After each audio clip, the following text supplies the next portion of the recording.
right, so just to remind you, what I just asked you was, what is Gil concerned about? What are the things that Gil are concerned about that help her? So on page 12, it says a weaker man might be moved to re-examine his faith. Yeah. So he's a little bit interested in that.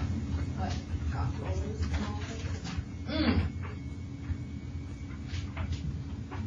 A weaker man might be moved to re-examine his faith if in nothing else, at least, the law of probability. I'm going to backtrack a little bit in the following, because I don't necessarily, we have removed all sense of institution and truth in the world we observe, right? So, what would you normally say? A weaker man might be moved to re-examine his faith. How would that expression normally be said?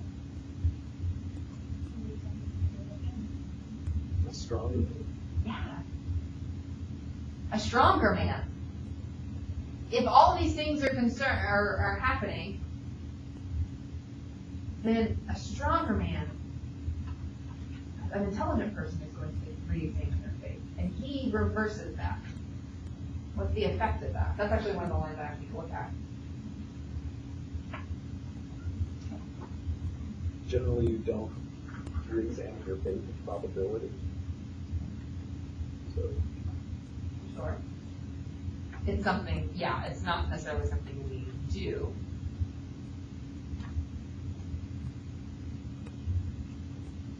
A weaker man would, it's just the word play, the irony of do you think it would be a stronger man than a weaker man? What is weakness, what is strength? None of those rules apply. What else is he worried about? Also on page 12, Gil is going through the math to like check the law of probability and he's using like monkeys to do his calculation. What? First of all, that's really funny, right? That he's doing this math, but then he uses monkeys. What do we call that? Do you understand the term? When you go from something sophisticated and high, like, and descend into the low. Juxtaposition. Well, the juxtaposition of that does create the humor. You're right. You could use that. Right? Bathos. Reverse. What? Well, he's intending to do it. Okay, I might have thought that. So we wouldn't use it critically. He's using that on purpose. Okay. So, I don't know. My understanding was that flipping low is being elevated higher than it should be. It's any time you do it. It's any time you. And normally it's high to low. Okay. It's bathos. I'm being sophisticated, but in his math, I'm going to use monkeys, which is not normal, right? Is that not interesting? What else? On 14, it says you can still count on self-interest as a predictable factor, but then he like doubts it. So I feel like he just thinks his entire world is falling off. Yeah, because it is. Yeah, but he's aware of it and he cares what else does. Good, which creates the humor. Good. So right where he was when Gil says touch and then like they try to touch each other, are they trying to make sure each other they're real? Okay. Absolutely.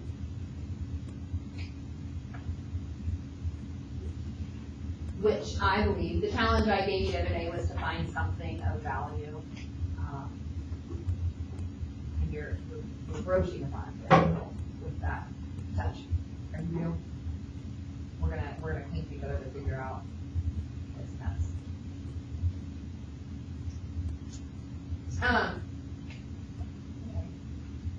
What about the humor? Let's start talking about the humor. What things did you find funny? You don't have to stick to the order of the questions. I asked you in several different ways. You can talk about wordplay. You can talk about scenes in Hamlet that offer humor. You can talk about banter, whatever you want to talk about in regards to humor. Erica. Definitely the scene with the player when he comes break and shows the whole sexuality thing because I'm just very attractive to us. Yeah, yeah.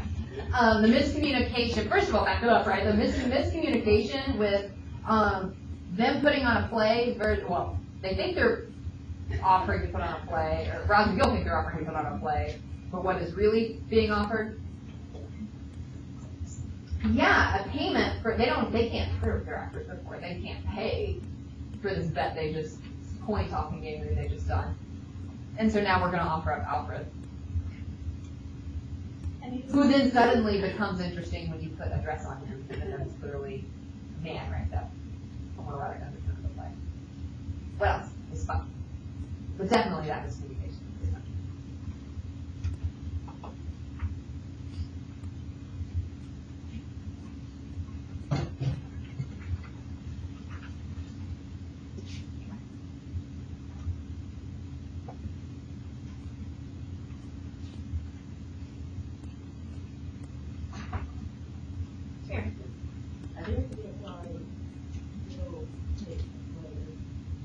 Why Gil gets so upset with Blair. Can you give me the page? Huh? 26, here we go. Well, he's angered at what they're offering. Gil, again, more concerned about the implications of things. He is angered that they're offering to prostitute Alfred. So he hits the player. Also, I would assume Gil is really on edge. It's not taking much to push him over to that line, to that anger at this point.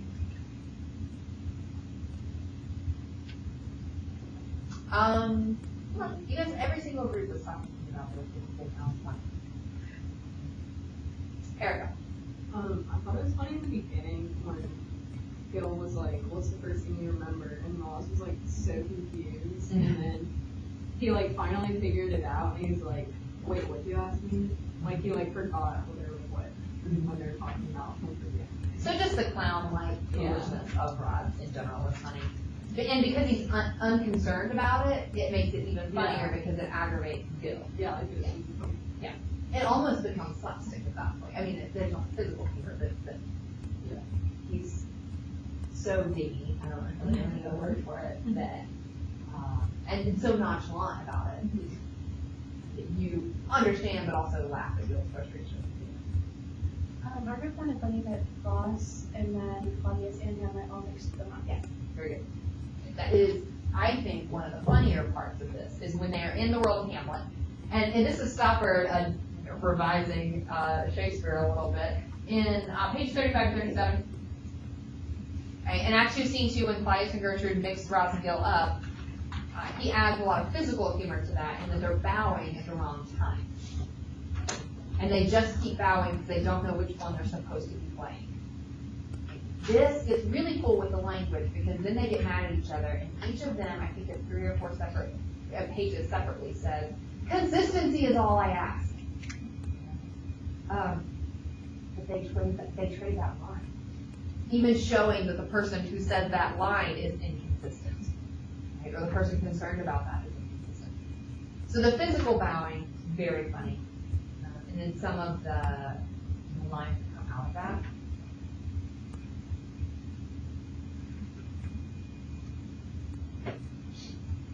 Casey. On 21, when the band is coming in, and Ross is saying that he's hearing a band, and Gil is trying to explain that he's imaginary.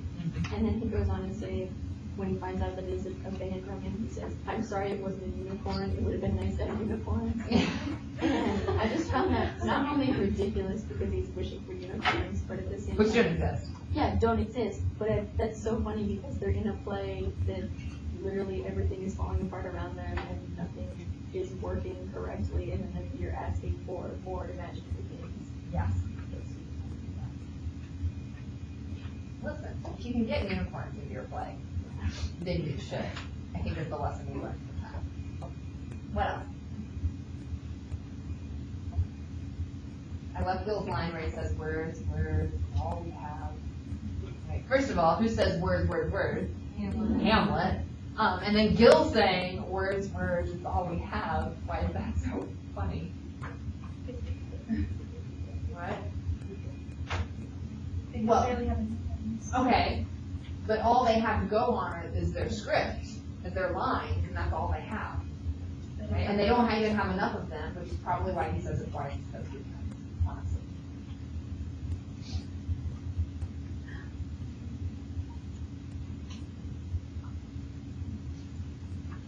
Well, I think the question game is funny.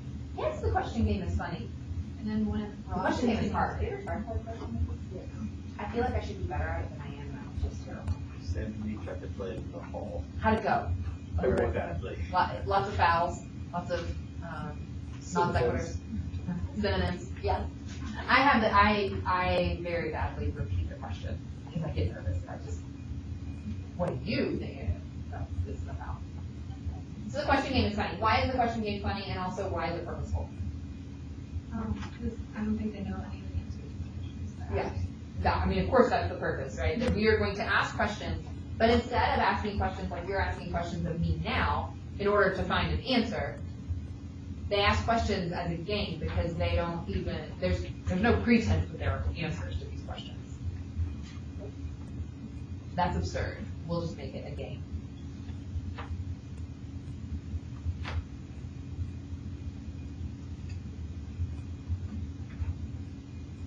How is that question game purposeful? There was even more miscommunication, like leading into it. Yeah, of whether they're even playing or not. Yeah. Which is funny. 442 is where they start. Roz is the one that suggests the game, and then Gil immediately starts playing and outsmarts Roz. Should feel normal at this point.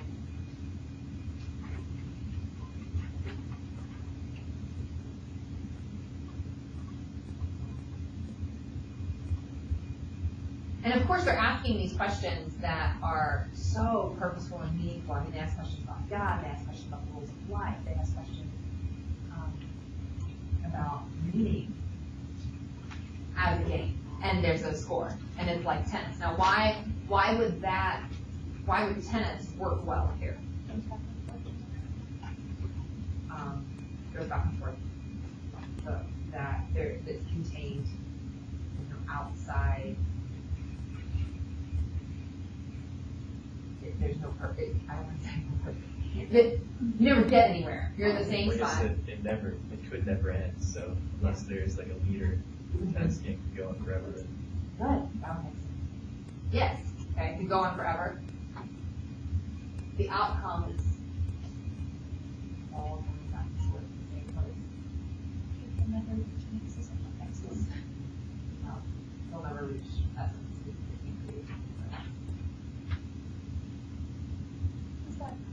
Good. Yeah, well, right? Tragic comedy. You're like, oh, this is sad now. Yeah. But it's funny how they do it. Any other parts of humor? Casey?